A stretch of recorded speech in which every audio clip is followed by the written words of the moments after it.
Fala amigos, vídeo novo, fechando aí o assunto sobre teologia da prosperidade. Hoje sim nós vamos falar um pouco sobre como surge, onde surge a teologia da prosperidade. Para começar, eu fiz aí um vídeo meio que investigativo sobre a teologia da prosperidade. Eu fui em alguns lugares e queria que você acompanhasse comigo esses vídeos para a gente entender um pouco e para lançar a seguinte pergunta, a seguinte dúvida: onde surge, onde começa a teologia da prosperidade? Assista com a gente esses vídeos. Estou aqui praticamente na frente da Igreja Internacional da Graça de Deus. Será que é aqui que começa a teologia da prosperidade? Então veremos nessa nossa videomensagem. Valeu. Amigos, ao fundo, sede da Igreja Mundial do Poder de Deus, do famoso apóstolo Valdemiro, fundada em 1998. Será que é aqui que inicia a teologia da prosperidade? Veremos ao longo da nossa mensagem. De frente, o Templo de Salomão, o Templo da Igreja Universal do Reino de Deus aqui em São Paulo, fundado por Edir Macedo em 1977. É tido aí como a principal igreja neopentecostal do Brasil. Será que foi aqui que começou a teologia da prosperidade? Veremos nessa nossa mensagem. Valeu. Plenitude do Trono de Deus, do apóstolo Agenor Duque, fundada aí por volta de 2006. Será que é aqui que começa a teologia da prosperidade? Veremos em nossa mensagem. Estamos aqui na Avenida Celso Garcia, a poucos metros do Templo de Salomão, da Igreja Apostólica Plenitude do Trono de Deus, na frente da Casa da Bênção. É aqui que começa a teologia da prosperidade. Entenderemos ao longo dessa mensagem. Valeu. O que vocês puderam perceber? E, novamente, eu refaço a pergunta: onde começa a teologia da prosperidade?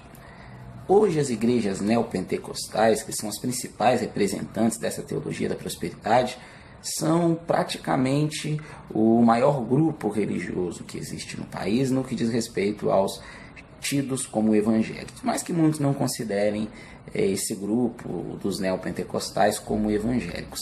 Há cerca de 25 milhões hoje de evangélicos entre pentecostais e neopentecostais. É muito grande, mas é muito grande mesmo. Isso é para vocês terem uma ideia. Sempre que a gente fala, vocês puderam ver alguns vídeos aí de onde eu fui em alguns locais, como o Templo de Salomão da Igreja Universal, a sede da Igreja Internacional da Graça de Deus em São Paulo, a sede da Igreja Apostólica Plenitude do Trono de Deus do apóstolo Agenor Duque, e além disso a Igreja Mundial do apóstolo Valdemiro e a Casa da Bênção. Essas igrejas, com exceção da Casa da Bênção, que por mais que ela foi a primeira igreja neopentecostal, por isso que eu falei lá no vídeo, ali é onde começa o neopentecostalismo de verdade, é uma igreja, mas essas outras três igrejas foram as igrejas que mais cresceram. O que acontece?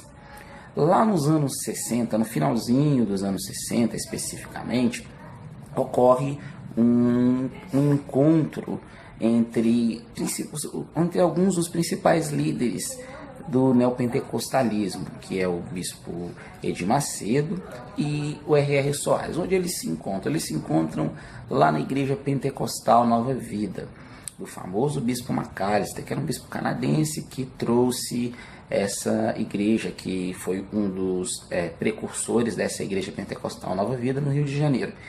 E lá eles se conhecem também os irmãos Coutinho, Fidelis e Samuel Coutinho, e surge essa grande amizade e eles começam a fazer alguns trabalhos evangelísticos, tendo um desejo de fazer um trabalho mais afinco, um trabalho mais fervoroso naquela igreja. Eles, de acordo com o que eles relatam, eles não tiveram essas oportunidades e eles resolvem sair. Quando eles saem com o desejo de instalar, de pregar na sua própria igreja. E passa-se um pouco de tempo lá na Igreja Casa da Bênção, que é uma igreja que foi fundada em Belo Horizonte. Hoje, onde em Belo Horizonte fica a rodoviária da cidade, é onde essa igreja ela foi fundada, lá nos anos 60, em 1964. É dito que tanto Samuel Coutinho quanto R.R. Soares foram consagrados a pastores, e alguns falam que o bispo Edir Macedo também, na época não bispo, né, foi consagrado a pastor, mas alguns falam que não, que na verdade ele foi consagrado pelo R.R. Soares, e tem várias histórias em cima disso. Mas o que eu queria destacar? Sai um grupo que é um grupo grande, levando-se em consideração a época, os anos 60 para 70, dessa igreja pentecostal Nova Vida. Essa igreja pentecostal Nova Vida era uma igreja pentecostal tradicional, que tinha uma preocupação, de acordo com aqueles que frequentavam na época. Como exemplo, hoje existe o bispo Walter McAllister, que é o bispo primaz dessa igreja, e eles prezavam pelas escrituras, apesar de terem práticas pentecostais um pouco diferentes do que as igrejas tradicionais, como batistas, presbiterianas, congregacionais, luteranas faziam. E nessa deles terem essa centralidade, quando há essa quebra e há uma igreja que é fundada depois que esses pastores, que hoje são pastores, bispos, missionários, o pastor Samuel Coutinho, o bispo Edir Macedo, o missionário R.R. Soares, eles saem, eles vão, depois de um tempo, passando essa consagração da Casa da Bênção, eles vão montar a Cruzada do Caminho Eterno. O que era essa Cruzada do Caminho Eterno? Era uma igreja que tinha um foco muito grande em milagres, era uma igreja que tinha um foco muito grande em bênçãos. E aí começa as infusões, aí começa de forma incisiva a teologia da prosperidade como uma, vamos dizer assim, uma chave destes pregadores. O que é interessante é que poucos anos depois vai se fundar essa igreja, que é a Igreja Cruzada do Caminho Eterno. Ela não dá certo e vai se fundar a Igreja Universal. A Igreja Universal ela é fundada inicialmente pelo bispo Edir Macedo e missionário R.R. Soares, por volta de 1977. Em 1980, nos relatos de ambos, tanto do bispo Edir Macedo quanto do R.R. Soares, ocorrem alguns desentendimentos dentro da igreja, e esses desentendimentos acabam acarretando na separação entre bispo Edir Macedo e separação entre missionário R.R. Soares. Na época, pastor Macedo e pastor Soares. O que ocorre? Não há relatos que a gente possa ser conclusivo. De um lado há uma versão, de outro lado há outra versão, mas o que eu queria me ater é quanto à questão da separação. Então vejam, eles saem lá da Pentecostal Nova Vida, da Pentecostal Nova Vida tem uma breve passagem pela Casa da Bênção. Essa breve passagem pela Casa da Bênção, eles saem, eles montam a Cruzada do Caminho Eterno. Essa Cruzada do Caminho Eterno não dá certo e monta-se a Igreja Universal do Reino de Deus em 1977. Dessa cisão entre Edir Macedo e R.R. Soares surge ainda a Igreja Internacional da Graça em 1980. E depois disso vão acontecer várias outras cisões. Há uma coisa interessante. Todas essas igrejas neopentecostais, elas não surgem do nada.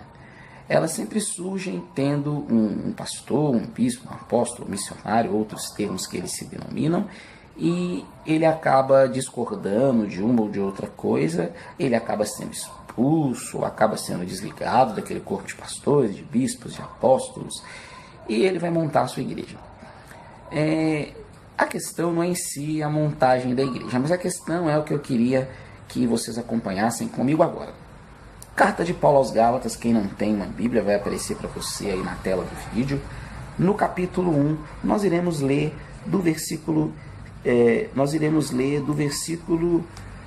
6 em diante. Acompanhem comigo. Versículo 6 diz assim: Admiro-me de que tão breve vos desviaste daquele que vos chamou para a graça de Cristo para um outro evangelho. Versículo 7. O qual não é um outro evangelho, entretanto, há alguns que vos perturbam e querem perverter o evangelho de Cristo. Versículo 8, para fecharmos. Porém, ainda que alguém, nós, ou um anjo do céu, vos pregaste um outro evangelho além do que vos pregamos, que seja ele anátema. O que Paulo está dizendo? Qual o contexto dessa passagem? Paulo está pregando aos cristãos que estão em Gálata, está enviando uma carta aos cristãos que estão em Gálata, porque os cristãos que estão em Gálata, dessas igrejas na região da Galáxia, eles tinham se convertido pela graça, a graça, salvação, um favor imerecido, não por obras, não por aquilo que nós fizéssemos, para que nós não venhamos nos gloriar, porque a salvação não vem de nós, não depende de nós, ela vem única e exclusivamente pela graça de Cristo.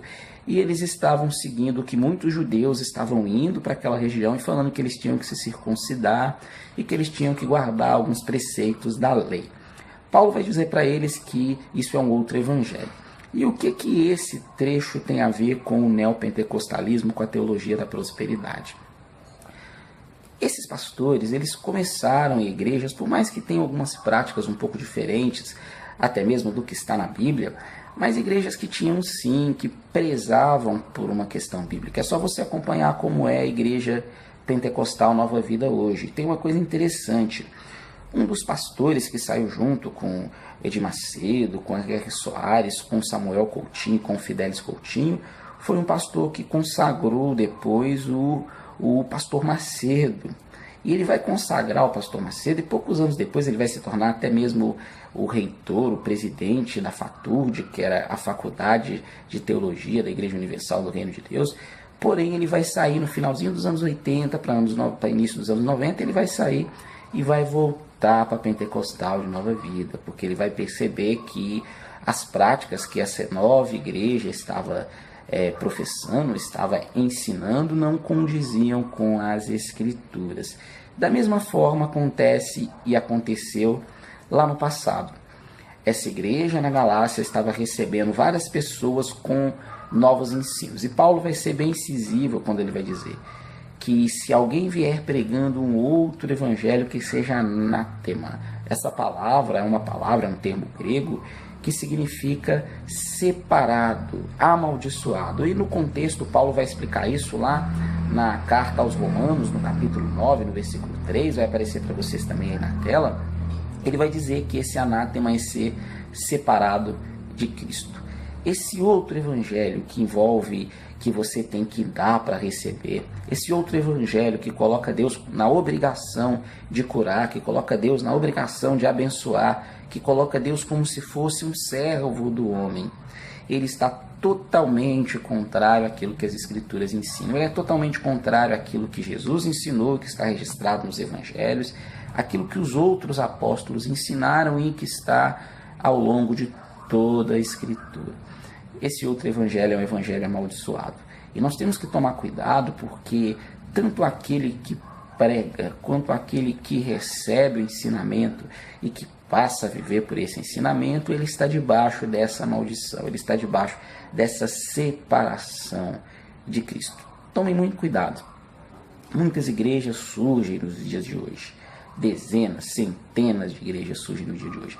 Mas pouquíssimas igrejas realmente têm a Bíblia, têm a Escritura como a sua base. Não se deixe enganar por milagres, não se deixe enganar por bênçãos, não se deixe enganar por chamamentos para que você alcance vitória, para que você alcance mundos e fundos. Mas se apoie única e exclusivamente nas Escrituras. Que Deus abençoe a cada um de vós e que a gente possa sempre se apoiar nisso. Ainda que um anjo do céu, ainda que um outro apóstolo, ainda que um bispo, que um missionário, que um pastor, que um mestre, que um teólogo, vos ensine um outro evangelho diferente do evangelho que está registrado na palavra, que ele seja anátema. Deus abençoe e até a próxima.